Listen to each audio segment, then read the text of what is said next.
Hey Shooby Doodlers, it's still Valentine's drawing stuff here on Draw Stuff Real Easy, and today I'm going to show you how to draw the two intermingled, tangle-wangled hearts of love. So first of all, you're going to want to draw a heart that's going to be a bit like that, and make it come round in a nice point there, and then it needs to be doubled up. So we're going to kind of draw a line that's pretty equidistant to that one. And then we can have a little bit of a curve like that, and you might want to have one that's just slightly bigger, or you might not, so someone's love is deeper and stronger than someone else's. It's not a competition. So no, we need to get this kind of thickness worked out. Yeah, so this is where it's going to get a bit messy, isn't it? Looking a bit messy already. But if you press really, really gently with your pencil, then you're just kind of putting the graphite on the surface of the paper, and it's not going to get ground into the paper, so we'll be able to erase it easily later. So always press very, very gently at this stage. Now I'm going to start about here, and I'm going to draw around and down.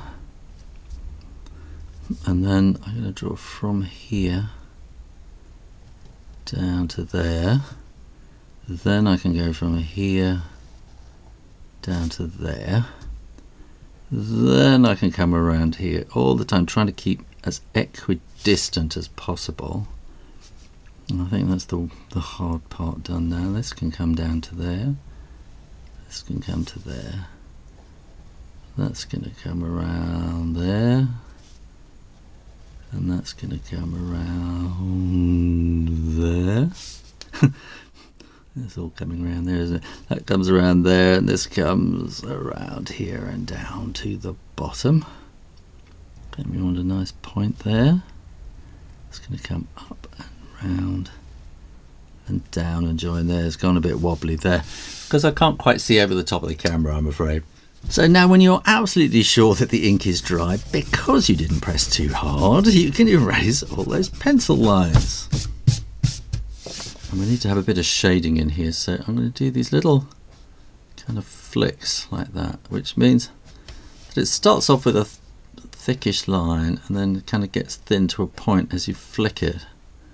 I'm going to do the same here and the same around there.